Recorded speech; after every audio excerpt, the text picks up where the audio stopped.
નમસ્કાર વિદ્યાર્થી મિત્રો, આલ્ફા વિદ્યા સંકુલ વતી આપનું હાર્દિક સ્વાગત છે. વિદ્યાર્થી મિત્રો, આપણે પેપર સેટની અંદર આઈએમપી પેપર સેટની અંદર જોઈએ આગળનો પ્રશ્ન કંઈક આવો છે, પરાવર્તી ક્રિયા સમજાવો. આ જે પ્રશ્ન છે એ નિયંત્રણ અને સંકલન ચેપ્ટરનો છે અને આપણને 3 માર્કની અંદર પૂછાવાનો છે. અતિ આઈએમપી પ્રશ્ન છે મિત્રો, ખાસ ધ્યાન દેજો. પ્રશ્ન શું છે? પરાવર્તી ક્રિયા સમજાવો. તો સૌપ્રથમ આપણને એ ખ્યાલ હોવો જોઈએ કે પરાવર્તી ક્રિયા એટલે થાય શું. તો સૌપ્રથમ આપણે એની ડેફિનેશન એટલે કે એની વ્યાખ્યા જોઈએ, ત્યારબાદ આપણે પ્રશ્નની અંદર આગળ વધીએ. પરાવર્તી ક્રિયાની વ્યાખ્યા કંઈક આવી થશે કે મગજના ઐચ્છિક કેન્દ્રોની જાણ બહાર. મગજના કેવા કેન્દ્રોની જાણ બહાર? તો કે મગજના ઐચ્છિક કેન્દ્રોની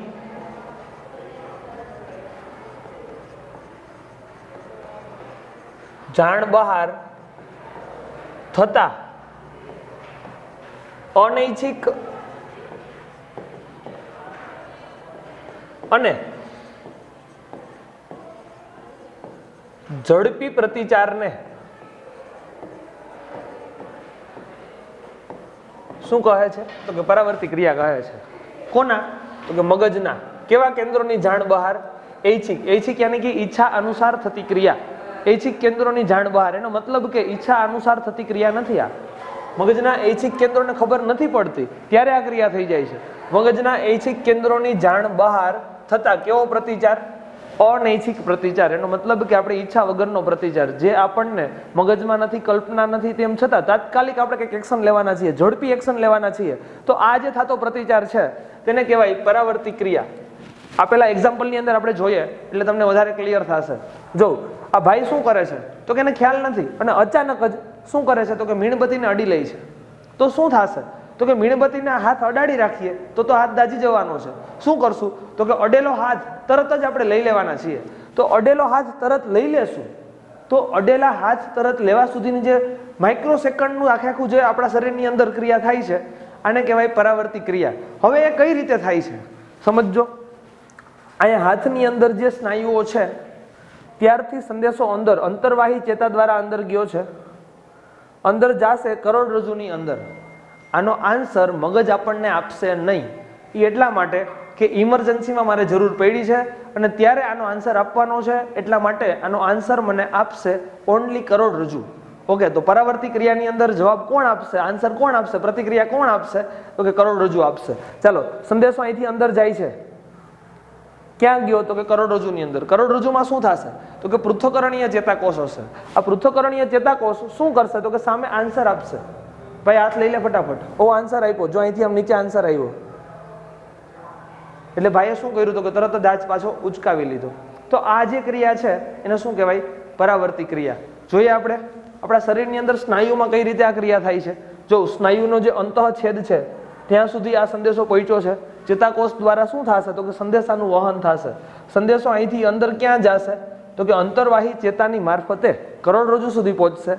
કરોડરજ્જુ મારફતે શું થશે તો કે સામે કંઈક આન્સર આવશે. આ આન્સર પાછો બહિર્વાહી ચેતા મારફતે શું થશે તો કે બહાર સ્નાયુ સુધી પહોંચશે અને સ્નાયુ દ્વારા આપણે શું કરશું તો કે જે કોઈ હાથ આપણો ગરમ વસ્તુનો અડ્યો છે તે તરત જ લઈ લેશું. તો પરાવર્તી ક્રિયાનું આ માત્ર એક જ એક્ઝામ્પલ છે? નહીં, ઘણા બધા એક્ઝામ્પલો છે. ફોર એક્ઝામ્પલ તરીકે તમે રસ્તા ઉપર શાંતિથી મસ્ત મજાના હેલા જાઓ છો અને અચાનક જ તમારા પગની અંદર કાંટો લાગે તો શું કરીએ તો કે પગ ઉચકી લઈએ. તો આ જે ક્રિયા છે એને પણ શું કહેવાય? પરાવર્તી ક્રિયા. તમે શાંતિથી બેઠા છો અને અચાનક તમારી આંખની અંદર અતિ તીવ્રતા વાળો સૂર્યપ્રકાશ અથવા તો કોઈ પણ લાઇટ આવે તો શું કરીએ તો કે ઓટોમેટિક આપણી આંખ બંધ થઈ જાય છે. તો આ કઈ ક્રિયા છે? પરાવર્તી ક્રિયા. શાંતિથી તમે બેઠા છો અને તમારો મિત્ર તમારી સડી કરે, હળવેકથી તમને હળી કરી લે તો શું થાય તો કે અચાનક જ આપણે ઝટકી જઈએ છીએ. તો આ જે ક્રિયા છે એને શું કહેવાય? પરાવર્તી ક્રિયા. તો આ બધા કોના એક્ઝામ્પલો છે, કોના ઉદાહરણો છે તો કે પરાવર્તી ક્રિયાના ઉદાહરણો છે. જોઈએ આગળ કે પરાવર્તી ક્રિયા જે છે એ કઈ રીતે કામ કરે છે. તો કે પરાવર્તી ક્રિયાને કામ કરવા માટે પરાવર્તી કમાન જરૂરી છે. કમાન યાની કે રસ્તો. રસ્તો કેવો બને છે તો જસ્ટ ખાલી આગળનો જે પ્રશ્ન પરાવર્તી કમાનનો સમજશું આપણે. એના માટે અત્યારે તમને એક બેઝ કરી દઉં અને પરાવર્તી ક્રિયાની અંદર ખાલી એક્સ્ટ્રા સમજવાનું છે. શું થાય તો કે ઉત્તેજના યાની કે સંદેશો અંદર જાય કોના દ્વારા? ગ્રાહી એકમ દ્વારા.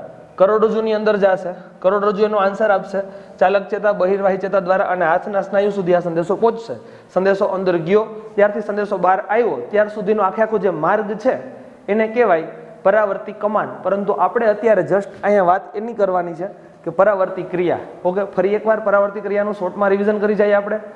પરાવર્તી ક્રિયા એટલે શું થશે તો કે મગજના ઐચ્છિક કેન્દ્રોની જાણ બહાર. એનો મતલબ કે ઈચ્છા અનુસાર નથી થતી આ ક્રિયા. મને ઈચ્છા થાય એનું મીણબત્તી અડું છું, નથી અડતો.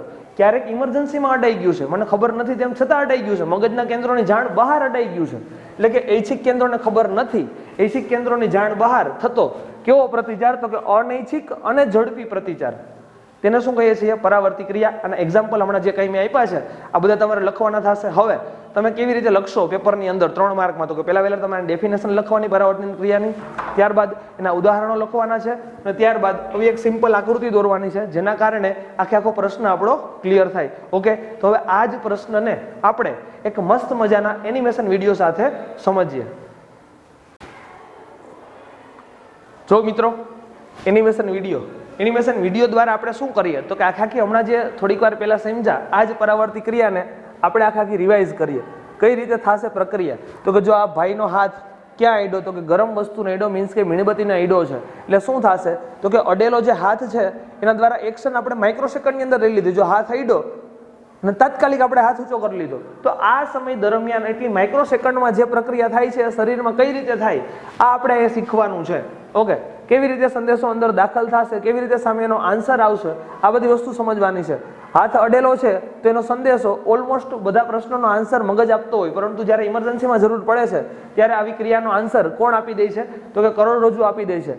જો હાથ અડ્યો છે તો અંતર્વાહી ચેતા દ્વારા શું થાય છે તો કે આ જે સંદેશો છે એ અંદરની દિશા તરફ જશે. અંદરની દિશામાં ક્યાં સુધી? કરોડરજ્જુ. ત્યાંથી ઇમરજન્સીમાં તાત્કાલિક આન્સર આવી ગયો. અને શું કર્યું આપણે તો કે હાથને તરત સ્નાયુની મદદથી ઉચકી લીધો. તો આ જે આખી પ્રક્રિયા છે તેને આપણે શું કહીએ છીએ મિત્રો? પરાવર્તી ક્રિયા. Thank you so much. Bye bye.